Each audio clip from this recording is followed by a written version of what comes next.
Good morning class. Sorry, अब good morning, खैर पहली बार जब मिल रहे हैं तो गुड मॉर्निंग ही बोल रहे हैं, लेकिन टाइम बहुत ज़्यादा हो गया तो गुड आफ्टरनून ही कह लेते हैं। ठीक है, देखो आज बेसिकली हिस्ट्री के हम कुछ इंपॉर्टेंट एमसीक्यू देखने वाले हैं, और जैसा कि आपको मैंने बता रखा है कि जितने भी आप यहाँ पे एमसीक्यू देख रहे हो, अभी हम स्टेटमेंट बेस्ड क्वेश्चन को कर रहे हैं। ठीक है, और ये सारे के सारे जो हैं कहीं ना कहीं करंट इवेंट से रिलेट करते हुए क्वेश्चन आपको दिखेंगे। ठीक है, और आज का भी जो क्वेश्चन है कुछ ऐसा ही होने वाला है, स्टेटमेंट बेस्ड क्वेश्चन होंगे, थोड़े से बड़े क्वेश्चन होंगे, तो ज़्यादा परेशान नहीं होना है आप लोगों को। चलिए शुरू कर देते हैं। वैसे एक अपडेट ये भी बता दूं कि बीपीएससी का जो एग्जाम हुआ था वो तो कैंसिल नहीं हो पाया, हाई कोर्ट से तो हमें झटका लगा, लेकिन सुप्रीम कोर्ट में कपिल सिब्बल कमान संभालने वाले हैं, तो आई होप कुछ अच्छा हो जाए वहाँ पे। ठीक है, चलिए पहला क्वेश्चन को देखिए। Which renowned Indian poet dedicated his only science book विश्व परिचय टू सत्येंद्र नारायण बोस। देखो फरवरी के मंथ की बात करोगे ना तो 4 फरवरी के आसपास सत्येंद्र नाथ बोस की अगर बात करोगे तो सत्येंद्र नाथ बोस का जो है डेथ एनिवर्सरी रिसेंटली सेलिब्रेट किया गया था 4 फेब का। ठीक है, इंडिया के अंदर अगर आप देखोगे तो बोस आइंस्टीन थ्योरी के बारे में आपको पता है, इन्होंने क्वांटम फिजिक्स के ऊपर बहुत अच्छा वर्क किया। ठीक है, तो ये बोला गया है कि इन्होंने इकलौता बुक लिखा है जिसका नाम क्या है तो विश्व परिचय, और किसको डेडिकेट किया है तो सत्येंद्र नाथ बोस को किया है। तो बताइए किन्होंने लिखा इकलौता बुक। पहला ऑप्शन है देखो बंकिम चंद्र चट्टोपाध्याय। एक इन्होंने नॉवेल लिखी थी आनंद मठ, अगर आप सबको याद हो सन्यासी रिवोल्ट से रिलेटेड है। आनंद मठ उपन्यास के अंदर ही जो वंदे मातरम का कॉन्सेप्ट आप देखते हो वहीं से हमने लिया है, तो ये तो ऑप्शन होगा नहीं। सेकंड है रविन्द्रनाथ टैगोर, शरद चंद्र चट्टोपाध्याय, प्रेमचंद्र। प्रेमचंद्र का साइंस से कोई लेना देना नहीं था, गोदान गबन कर्मभूमि जैसे बुक्स प्रेमचंद्र ने लिखा था। क्या होगा, बिल्कुल सही कहा आपने, क्या हो गया तो रविन्द्रनाथ टैगोर। रविन्द्रनाथ टैगोर ने इनको डेडिकेट किया था ये बुक। ठीक है, अगर देखो सत्येंद्र नाथ बोस की बात करेंगे तो ये मेंबर ऑफ पार्लियामेंट भी बने थे, राज्यसभा के अंदर रिप्रेजेंटेशन इनको दिया गया था। Which of the following statement is not correct about Dhimsa dance. Dhimsa नृत्य के बारे में कौन सा कथन सही नहीं है। चलिए देखिए ध्यान से और आंसर कीजिए, आपको 10 सेकंड का टाइम दे रहे हैं, देखिए चलिए आंसर कीजिए फटाफट। आपसे इनकरेक्ट स्टेटमेंट पूछा गया है ढिमसा डांस के बारे में। ठीक है, पहला क्या है कि ट्राइबल डांस है परफॉर्म्ड इन तमिलनाडु। दूसरे dance variation are inspired by themes such as mythology and folk tales. Third है both men and women participated in the Dhimsa dance. Four it included instruments such as डप्पा, टुडुमु, मोड़ी etcetera. तो चलिए जल्दी से बताइए इस डांस के बारे में क्या होगा राइट आंसर, कहाँ से रिलेट करता है, किस स्टेट के अंदर आपको दिखता है। अगर ये भी पता हो तो बात बन जाएगी। देखो ढिमसा डांस कहाँ पे दिखता है कि आंध्र प्रदेश के अंदर दिखता है। आंध्र प्रदेश ये वही स्टेट है जिसको लिंग्विस्टिक बेसिस पे बनाया गया था पहला स्टेट। ठीक है, तो फर्स्ट स्टेटमेंट क्या हो गया, इनकरेक्ट हो गया। अब देखो आपसे इनकरेक्ट ही पूछा है तो बाकियों को पढ़ने की जरूरत नहीं है, पहला इनकरेक्ट है तो यही हमारा सही हो जाएगा, और इसे मार्क करके हम आगे बढ़ जाएंगे। ठीक है, लेकिन ढिमसा डांस के बारे में कुछ चीजें आप देख लो। ट्राइबल पीपल्स इसको सेलिब्रेट करते हैं। बेसिकली इसके अंदर अगर आप थीम देखोगे तो जो माइथोलॉजी होती है, राजा रानी के किस्से, इस तरह की चीजें आपको यहाँ पे देखने को मिलेगी। ठीक है, और जो लोकल इंस्ट्रूमेंट वगैरह होते हैं जो आपको घर घर में दिख जाते हैं ट्राइबल फैमिलीज में, बेसिकली उसी को यहाँ पे यूज किया जाता है। चलिए अगले सवाल को देखिए। कलबेलिया डांस के बारे में सवाल पूछा गया। देखो कलबेलिया जो ट्राइब्स है ये आपको कहाँ दिखेगी, तो सबसे ज्यादा कलबेलिया ट्राइब्स आपको राजस्थान के अंदर देखने को मिलती है।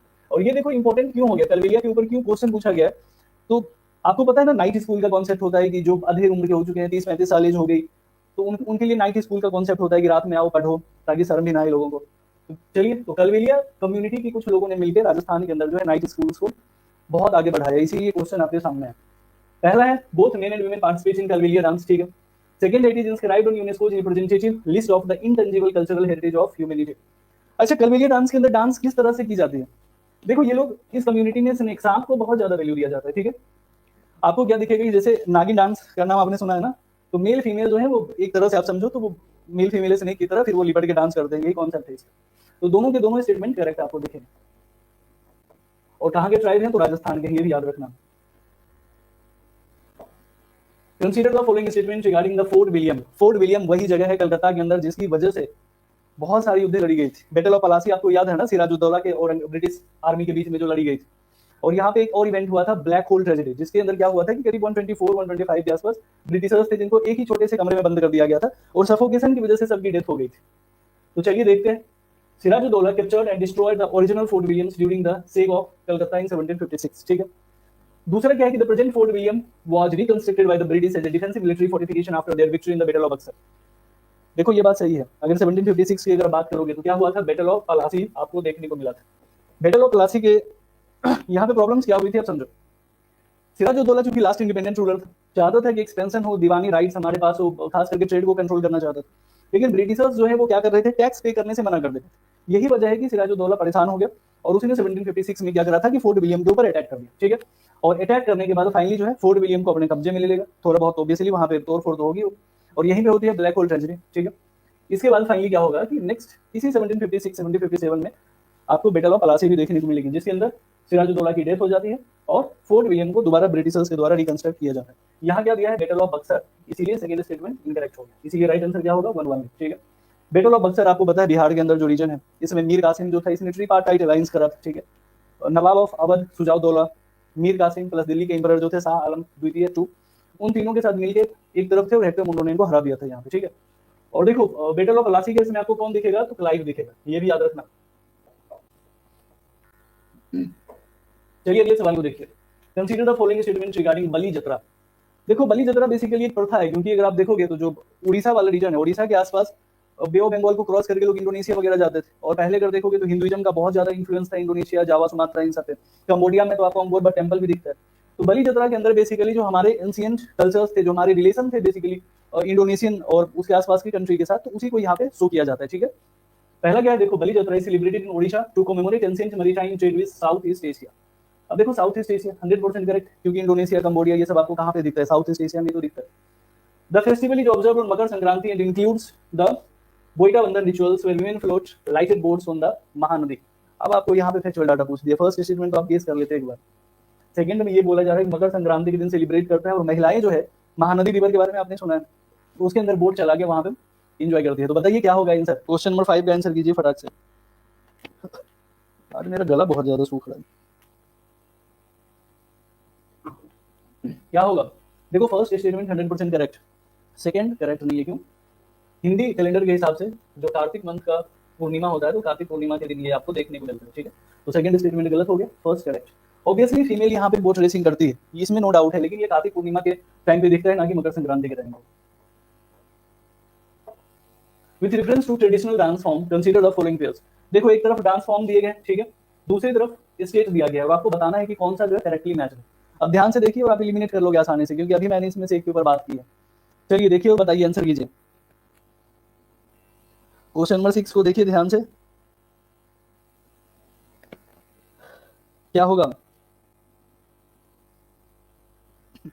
देखो उल्टा पुल्टा कर दिया है। कलवेलिया डांस आपको कहाँ पे देखने को मिलता है, तो ये राजस्थान के अंदर देखने को मिलता है, कहाँ पे, राजस्थान के अंदर। अब सामने क्या दिया है, ओडिशा, फर्स्ट स्टेटमेंट गलत हो गया। अगर गोतीपुआ डांस की बात करें तो गोतीपुआ डांस आपको कहाँ देखने को मिलेगा, ये ओडिशा में देखने को मिलता है। ठीक है, ये भी गलत मार्क कर दिया है। लेकिन सिटकली डांस जो है ये आपको केरला में देखने को मिलेगा, द्रविडियन ओरिजिन है डांस का, बेसिक इंस्ट्रूमेंट वगैरह यहाँ पे यूज किया जाता है, और ट्रेडिशनल वे में चाहे आप देखोगे जो पौराणिक कथाएं हैं उनके ऊपर भी ये डांस किया जाता है। ठीक है, तो राइट आंसर क्या हो जाएगा, only one pair is correct, बाकी के दोनों गलत। जमींदारी सिस्टम के बारे में आपसे पूछा गया, देखो सबसे ज्यादा पैसा अगर ब्रिटिशर्स ने इंडिया में कहीं कमाया था तो वो जमींदारी सिस्टम के टाइम पे ही कमाया था। ठीक है, जो बिहार, बंगाल और उड़ीसा वाला रीजन जो है, अगर ब्रिटिशर्स की मानो तो उनके लिए सोने की चिड़िया था, क्योंकि गंगा यमुना का द्वार था, ब्रह्मपुत्र प्लेन्स भी आ जाते हैं इसके अंदर। तो आपसे ये पूछा गया कि the zamindari system was introduced in British India under which of the following act, किस एक्ट के अंदर किया गया था, बताइए कौन लेके आया था जमींदारी सिस्टम, जल्दी से बताइए कौन लेके आया था जमींदारी सिस्टम, कौन लेके आया था, तो लॉर्ड कॉर्नवालिस लेके आया था। कौन लेके आया था, याद कीजिए, लॉर्ड कॉर्नवालिस लेके आया था इसको। कब लेके आएगा, तो परमानेंट सेटलमेंट एक्ट ऑफ 1793। ठीक है, अब इसके अंदर देखो बेसिकली होता क्या था, सपोज करो कि 11 kg जो है वहां पे प्रोडक्ट प्रोड्यूस हुआ, तो उसमें से 10th 11th पार्ट जो होता था ये रेंट का ब्रिटिश गवर्नमेंट को चला जाता था, और 1/11 जो होता था ये किसको दिया जाता था, तो जमींदार को दिया जाता था। ठीक है, करीब करीब इस हिसाब से देखोगे तो मोर देन 80% से ज्यादा जो प्रोड्यूस होता था, प्रोड्यूस नहीं बेसिकली जो टैक्स होता था, वो कौन लेके जाते थे, तो ब्रिटिशर्स लेके जाते थे। महलवारी सिस्टम के बारे में बोला गया, महलवारी सिस्टम आपको कहाँ पे देखने को मिला था, गुजरात वाले रीजन में, महाराष्ट्र में भी थोड़ा बहुत था, स्पेशली अगर देखोगे तो जो पंजाब वाला रीजन है वहां पे आपको सबसे ज्यादा महलवारी सिस्टम दिखा। रैयतवारी के बारे में देखोगे तो कैप्टन रीड का नाम आपको याद आएगा। जो मद्रास वाला प्रोविंस है, स्पेशली मान के चलो कि सदर्न इंडिया के अंदर आपको रैयतवारी सिस्टम देखने को मिला। ठीक है, विच reference to Sant Guru Ravidas consider the following statement. देखो जब हिंदू जो हमारा कल्चर है, जो हिंदू धर्म है, सनातन धर्म का, उसके अंदर दो फॉर्म में गवर्नमेंट को पूजा जाता है, एक साकार, एक निराकार। निराकार का इट मींस कि कोई शेप नहीं है, कोई साइज नहीं है, बेसिकली नेचुरल वर्शिपर होते हैं और कर्मा के ऊपर बहुत ज्यादा रिलाई करते हैं। ठीक है, और संत रविदास जो है ये बेसिकली अगर देखोगे तो कबीर के ये शिष्य रह चुके हैं, कबीर के डिसाइपल थे। ठीक है, दो स्टेटमेंट है, he was a disciple of Tulsidas and actively opposed caste based discrimination. देखो जितने भी मोस्ट ऑफ द इस तरह के जो लीडर्स हुए हैं उन्होंने कास्ट बेस्ड डिस्क्रिमिनेशन को हटाने की बात की, अपोज की, लेकिन ये डिसाइपल तुलसीदास के नहीं थे, किसके थे, तो कबीर दास के। ठीक है, तो फर्स्ट स्टेटमेंट क्या हो गया, इनकरेक्ट हो गया। सेकंड क्या है कि Ravidas devotional verses were included in the Sikh scriptures known as Guru Granth Sahib. गुरु ग्रंथ साहिब के अंदर करीब करीब 60% जो चीजें आपको दिखेगी वो कर्मा से रिलेटेड चीज होती है। ठीक है, कर्म के कॉन्सेप्ट, और इसमें से मेजोरिटी जो चीज है या तो वो कबीर की वाणी है या रविदास के वर्सेस। ठीक है, तो ये स्टेटमेंट जो है ये 100% करेक्ट है। तो राइट आंसर क्या हो जाएगा? बी। कभी अगर आप गुरुद्वारा जाओगे ना, तो वहां पे अगर बैठ के गुरुबानी आप सुन रहे हो, तो आप कुछ चीजों को ना वो रियलाइज कर पाओगे, क्योंकि वो कबीर का जो स्लैंग है, जिस तरह से जो वे है उनका, तो वो आपको दिख जाता है वहां पे। चलिए अगले सवाल को देखिए। ढोकरा आर्ट के बारे में आपसे पूछा गया है। Dhokra is process of casting brass, bell metal and bronze object through the lost wax technique, ठीक है। Dhokra is prevalent across various Indian state with significant concentration being in Chhattisgarh. अगर ढोकरा आर्ट की बात करोगे तो बेसिकली छत्तीसगढ़ वाले रीजन में आपको सबसे ज्यादा दिखता है, ठीक है। और छत्तीसगढ़ के अलावा अगर आप देखोगे तो मध्य प्रदेश के अंदर भी दिखता है। इसके साथ साथ झारखंड के भी कुछ ट्राइबल ग्रुप्स हैं जो इस आर्ट को वहां पे मैनेज करते हैं, ठीक है। तो ध्यान से देखिए और बताइए कि क्या होगा आंसर। देखो सेकंड तो नो डाउट करेक्ट है इसका, तो फर्स्ट क्वेश्चन को देखिए और बताइए क्या होगा। क्या होगा? देखो दोनों के दोनों ऑप्शन क्या है करेक्ट। लॉस्ट वैक्स टेक्निक आपको पता है ना, बेसिकली क्या किया जाता है, मोम का पुतला बनाया जाता है, ठीक है। वैक्स मोम हुआ ना, तो मोम का एक पुतला बनाया जाएगा, उसके ऊपर मिट्टी का लेप लगाया जाएगा और उसको आग के अंदर पकाया जाएगा। अंदर का मोम पिघल जाएगा, एक पतला सा छेद करके सारा मोम बाहर निकाल दो, उसी छेद से मेटल अंदर डाल दो, कास्टिंग हो जाएगी बहुत अच्छी तरीके से। और यही चीज हम कहाँ पे देखते थे? इंडस वैली सिविलाइजेशन के अंदर भी हम लॉस्ट वैक्स टेक्निक को ही यूज करता हुआ देखते थे। एक वहां पे आपको याद होगा डांसिंग गर्ल की हमें प्रतिमा मिली थी, किस पोस्टर में मिली थी? तो त्रिभंगा पोस्टर में मिली थी मोहनजोदारो से, ठीक है। वो भी लॉस्ट वैक्स टेक्निक से ही बनाई गई थी। The golden threshold literary work is related to which of the following personality. बताइए गोल्डन थ्रेशोल्ड जो एक साहित्यिक कृति है किस व्यक्ति के द्वारा लिखी गई है? रविन्द्रनाथ टैगोर, महात्मा गांधी, सरोजिनी नायडू या एनी बेसेंट? बहुत ही आसान सा सवाल है, जल्दी से बताइए किसके द्वारा लिखा गया। चलो मैं आपको हिंट देता हूँ। फर्स्ट इंडियन वीमेन बनी थी जिसने आईएनसी सेशन को प्रिसाइड किया था। आईएनसी सेशन को प्रिसाइड करने वाली फर्स्ट इंडियन वीमेन थी। इनको नाइटिंगेल ऑफ इंडिया के नाम से भी जानते हो आप। जब दांडी मार्च हुआ था तब भी इन्होंने कदम से कदम मिला के गांधी जी का साथ दिया था। तो जल्दी से बताइए किसके द्वारा लिखा गया। महात्मा गांधी की बात करोगे तो इन्होंने हिंद स्वराज जैसी बुक से लिखी थी यहाँ पे। जल्दी से आंसर कीजिए क्या होगा। राइट आंसर सरोजिनी नायडू, ठीक है। एनी बेसेंट की अगर आप बात करोगे तो न्यू इंडिया और एक था कॉमनवेल्थ करके, तो वो भी एनी बेसेंट के द्वारा लिखा गया था। With reference to the Chhatrapati Shivaji Maharaj consider the following statement. देखो 7th सेंचुरी के आसपास जो था छत्रपति शिवाजी बहुत ज्यादा रहे थे, मतलब उसमें बेसिकली इनका 1630 के आसपास देखोगे तो यही टाइम पीरियड है जब ये पैदा हुए थे। तो चलिए बताइए क्या है इनके बारे में। दो चीज आपको पता होगा, चौथ और सरदेश मुखी, दो टैक्स लिया जाता था इनके द्वारा। अब ये दो टैक्स जो होता था बेसिकली ऐसा नहीं था कि अपने खुद के राज्य में लेते थे, नहीं, जहां से इनकी सेना जा रही है एक वो था कि आपको मराठा साम्राज्य से कोई प्रॉब्लम नहीं है, आप हमारे सहयोगी हो, तो इसीलिए सेना के खर्चे के लिए चौथ और सरदेश मुखी लिया जाता था। तो देखो ये तो 100% करेक्ट है। अष्ट प्रधान का भी कॉन्सेप्ट आपने शिवाजी के कोर्ट में ही देखा था। पहला क्या है कि administration was centralised with the king as the supreme authority assisted by the Ashta Pradhan council. देखो ये भी 100% करेक्ट है। हाईली सेंट्रलाइज्ड गवर्नेंस होता था जब भी आप मराठा एम्पायर के बारे में देखोगे, ठीक है। तो राइट आंसर क्या हो जाएगा? Both 1 and 2। Which among the following was the founder of the Chalukya dynasty? देखो चालुक्य डायनेस्टी दो फेजेज में आई थी, अर्ली चालुक्य, लेटर चालुक्य, ठीक है। अर्ली चालुक्य के अंदर आपको पुलकेशिन 1, उसके बाद पुलकेशिन 2 दिखेंगे, ठीक है, ये सारे आपको दिखेंगे। लेटर चालुक्य की बात करोगे तो 900 एडी के आसपास जो है लेटर चालुक्य का टाइम पीरियड स्टार्ट होता है, ठीक है। तो चलिए बताइए क्या होगा राइट आंसर। कौन फाउंडर थे? तो राइट आंसर क्या होगा? पुलकेशिन 1, ठीक है, इन्हीं को फाउंडर माना जाता है, ठीक है। दंतीदुर्ग जो है ये किस डायनेस्टी के फाउंडर थे? तो ये राष्ट्रकूट डायनेस्टी के। किसका? तो राष्ट्रकूट डायनेस्टी के, ठीक है। पुलकेशिन 2 के बारे में मैंने आपको बोला, आपको पता है ना, हर्षवर्धन को इन्होंने डिफीट किया था, ठीक है, बैटल ऑफ नर्मदा कह लीजिए उसको, इसमें इन्होंने डिफीट किया। राजेंद्र 1 की अगर बात करोगे, चोला डायनेस्टी के प्रोमिनेंट रूलर रहेंगे, ठीक है। राजराज चोल और राजेंद्र 1 इन दोनों ने मिलकर अगर आप देखोगे तो बृहदेश्वर टेंपल तंजावुर की नींव रखी थी, मतलब बेसिकली कंस्ट्रक्शन करवाया था इन दोनों ने मिलकर। चलिए अगले सवाल को देखिए। Consider the following statements regarding Vijay Durg fort. देखो वेस्टर्न कोस्ट पे आपको दिखता है विजय दुर्ग फोर्ट। जब आप क्या बोलते हैं अरेबियन सी के किनारे पे चलोगे महाराष्ट्र में, तो वहां पे ये फोर्ट दिखेगा। इस फोर्ट की खास बात ये थी कि जब तक मराठा एम्पायर जिंदा रहा, जब तक किसी एक सिंगल मराठा के हाथ में भी तलवार थी, तब तक इस फोर्ट को हासिल कर पाना बहुत मुश्किल था। फाइनली जब आप देखते हो कि थर्ड एंग्लो मराठा के बाद, वॉर के बाद जब कंप्लीटली क्रश हो जाएगा मराठा एम्पायर, उसके बाद फिर यहाँ जाके सबसे लास्ट में विजय दुर्ग फोर्ट को ही एक्वायर किया गया था। सबसे लास्ट में पूरा मराठा साम्राज्य को कुचलने के बाद इसको एक्वायर किया था, इसीलिए ये बहुत इंपॉर्टेंट हो जाता है। और रिसेंटली अगर देखोगे तो इसको धरोहर बनाने की बात की गई है गवर्नमेंट ऑफ इंडिया के द्वारा, इंटेंजिबल हेरिटेज के अंदर इसको जगह देने की बात की गई, इसीलिए थोड़ा सा इंपॉर्टेंट हो गया। पहला क्या है कि served as a naval base for Chhatrapati Shivaji Maharaj, ठीक है। It is located on the bank of Hooghly river in West Bengal. देखो ईस्टर्न कोस्ट पे लेके चला गया, कहाँ अरेबियन सी, कहाँ बे ऑफ बंगाल। तो ये क्या हो गया? गलत हो गया। अब देखो 2 को एलिमिनेट कर दिया, कुछ नहीं करना है, एक गलत निकला, एलिमिनेट कीजिए, आपका राइट आंसर आ गया 1 and 3, ठीक है। 1818 में देखो इसको after the fall of Maratha empire, जब सब कुछ खत्म हो गया उसके बाद कैप्चर करवाए थे इसको। इसके बारे में कहा जाता है कि तो अरेबियन सी का पानी आता था इसके आसपास, पूरा एक गहरा खड्डा करके उसके अंदर मगरमच्छ वगैरह डाल रखा था, तो कोई हिम्मत नहीं दिखा पाता था आने का यहाँ पर। चलिए अगले सवाल को देखिए। Consider the following statement regarding the झूमर बिनंदिनी डांस। झूमर बिनंदिनी डांस के बारे में आपसे पूछा गया है। दो स्टेटमेंट दिया गया। पहला it is a traditional folk dance performed primarily by the Adivasi tea tribes. Second it is accompanied by traditional instrument like the महाद, ढोल, ताल, फ्लूट। देखो ये डांस क्यों होता है?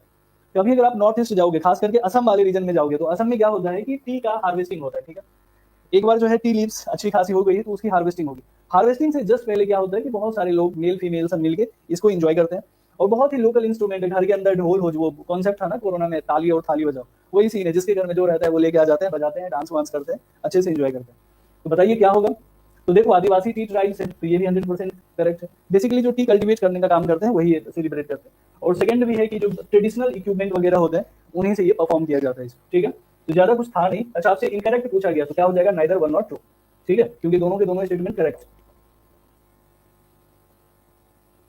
चलिए अगले सवाल को देखिए। Consider the following statement with reference to Lepakshi temple. भगवान शिव की यहाँ पे पूजा होती है, उनके रुद्र रूप की पूजा होती है। ठीक है, चलिए देख लेते हैं। पहला क्या है? It is located in Arunachal Pradesh. ठीक है, it is famous for its Dravidian style architecture. UNESCO announce its inclusion in the provisional list of UNESCO heritage sites in 2023। मैंने क्या बोला? करंट अफेयर्स में जो चीज आएगी उसी के बारे में यहाँ पे बात कर रहे हैं मोस्टली। पहली चीज देखो, अरुणाचल प्रदेश नॉर्थ ईस्ट के अंदर आपको सेवाई टेम्पल कहाँ मिलेगा? अगर आप हिमालयन रीजन में जाओगे भी तो उत्तराखंड, थोड़ा बहुत हिमाचल प्रदेश में है और कश्मीर वैली में भी आपको टेम्पल्स दिखेंगे। लेकिन जब असम को आप क्रॉस कर जाओगे तो आपको टेम्पल्स रेयरली देखने को मिलते हैं। क्यों? क्योंकि 90% जो नॉर्थ ईस्टर्न पॉपुलेशन है, खास करके मणिपुर, मेघालय, मिजोरम, इन सब में भले वो डिफरेंट डिफरेंट कम्युनिटी से आते हो, लेकिन सबने क्रिश्चियनिटी को अडॉप्ट कर रखा है, तो वहां पे तो ये होने का कोई चांस ही नहीं बनता। तो चलिए जल्दी से बताइए कि लिपाक्षी टेम्पल आपको कहाँ पे दिखेगा, किसने बनवाया था? जल्दी से लोकेशन बताइए इसका, जल्दी कीजिए। अरे जब देख रहे हो तो ट्राई करने में क्या जाता है, आंसर तो दो आप लोग। ज्यादा से ज्यादा क्या हो जाएगा? गलत हो जाएगा।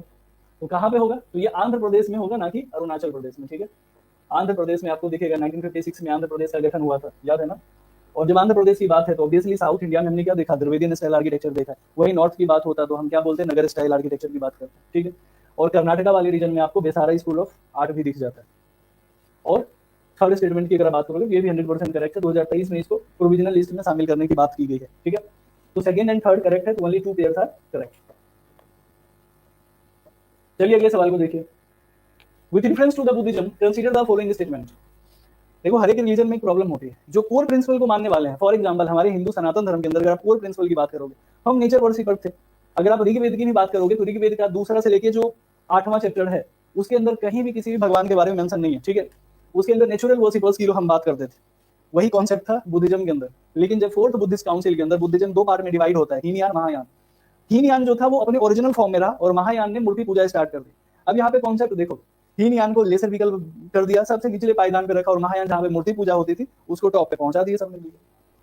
तो चलिए बताइए, Theravada Buddhism emphasise personal enlightenment through strict adherence to the Buddha teaching. देखो ये थेरावादा बुद्धिज्म जो है ये कोर है किसका? तो हीनयान का। ठीक है, तो फर्स्ट स्टेटमेंट क्या है? 100% करेक्ट। सेल्फ एनलाइटमेंट की बात करता है, जो बोधिसत्व वाला कॉन्सेप्ट आप समझते हो कि खुद को एनलाइट करो और फिर आप बुद्ध बन जाओ, तो इसके बारे में बात करेगा हीनयान या थेरावादा। ठीक है, महायान बुद्धिज्म जो है ये किसके बारे में क्या बोला गया? Earliest includes earliest Buddhist script like Tripitaka. Tripitaka कब लिखा गया था? फर्स्ट बुद्धिस्ट काउंसिल में अगर आप देखोगे तो 2 पिटक लिखे गए। ठीक है, सुत्त पिटक और बिना पिटक। थर्ड जो है त्रिपिटक के अंदर थर्ड अभिधम्म पिटक, वो कब लिखा गया था? थर्ड बुद्धिस्ट काउंसिल में, अशोका के टाइम पे। ठीक है, बाइफर्केशन कब होता है? तो फोर्थ बुद्धिस्ट काउंसिल के अंदर बाइफर्केशन होता है, इसीलिए ये चीज गलत होगी। तो राइट आंसर क्या होगा? करेक्ट पूछा है तो 1-1। देखो कितना आपके ब्रेन के साथ खेल रहा है। यहाँ पे बोला गया महायान बुद्धिज्म का कॉन्सेप्ट त्रिपिटक के अंदर मेंशन है, जबकि त्रिपिटक की बात करोगे तो फर्स्ट बुद्धिस्ट काउंसिल में 2 पिटक बने, सुत और विनायक पिटक, और थर्ड बुद्धिस्ट काउंसिल में अभिधम्म पिटक बना, अशोका के टाइम में मोगाली पुटतीस के द्वारा लिखा गया था। तो ये डायरेक्ट रॉन्ग हो जाता है। ठीक है, और देखो बुद्धिज्म के ऊपर क्वेश्चन इस बार एग्जाम्स में आने के बहुत ज्यादा चांसेस है। रीजन ये है कि जो रत्नागिरी वाला रीजन है उड़ीसा का, वहां पे बहुत सारे बुद्धिस्ट जो टेम्पल्स वगैरह थे जिसको डिस्ट्रॉय कर दिया गया, स्टेच्यू वगैरह, वो सब एक्सकवेट होकर बाहर आ रहे। उत्तर प्रदेश के अंदर भी कानपुर के आसपास देखोगे तो बहुत सारी मूर्तियां मिली है बुद्धिज्म की। कभी कानपुर जाओगे ना तो गंगा नदी के ऊपर वहां पे एक नाला बना हुआ है, उसका नाम ही है बड़ा नाला। उसके ऊपर देखोगे तो एक बुद्धा की बहुत बड़ी प्रतिमा रखी हुई है नाले के ऊपर, लोग उस पर चढ़ के इधर से उधर मूव करते हैं। Which of the following fort was known as the Gibraltar of the East due to its strong fortifications? बताइए गिब्राल्टर ऑफ द ईस्ट किसको बोला जाता था? रायगढ़, सिंधुदुर्ग, विजयदुर्ग या तोरना? बताइए जल्दी से, गिब्राल्टर ऑफ ईस्ट किसको बोला जाता था?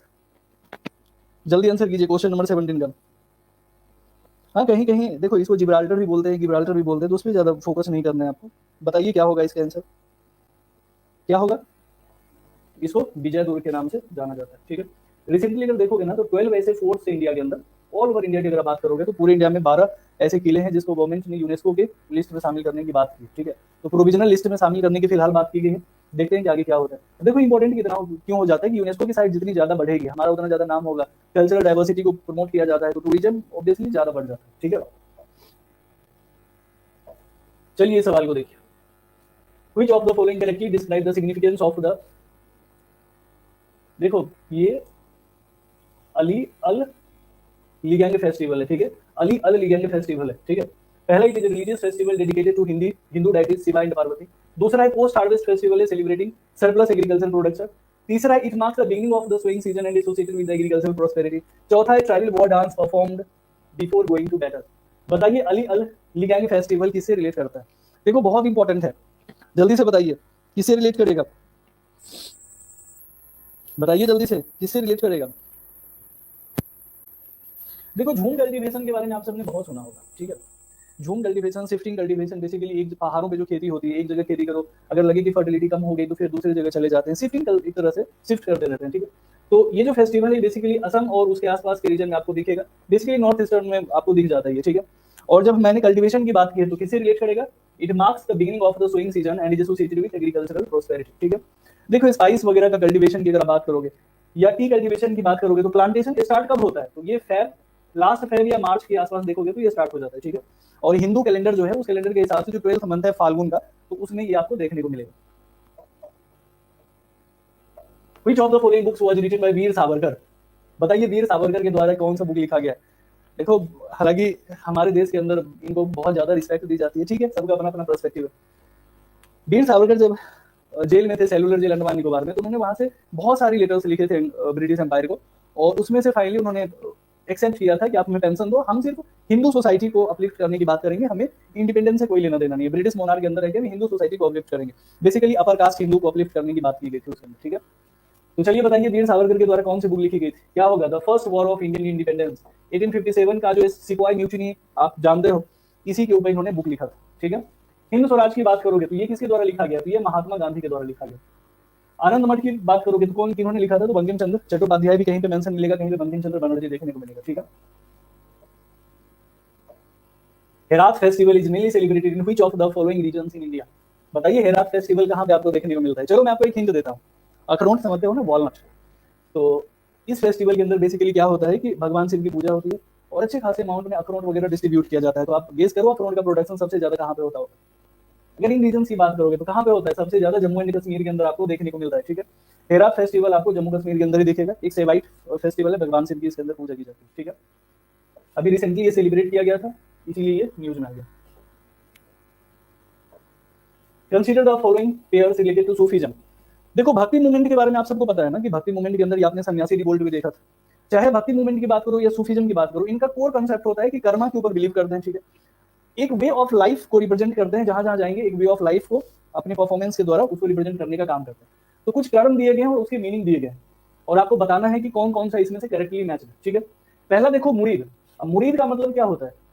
मुरीद का मतलब होता है शिष्य, फॉलोवर, डिसाइपल। यहाँ क्या लिखा है? स्पिरिचुअल गाइड और टीचर इन सूफीज्म। ये क्या हो गया? गलत हो गया। पीर, पीर फकीर किसको कहा जाता है? संत को ही पीर फकीर बोला जाता है। तो सेकंड स्टेटमेंट क्या है? करेक्ट है।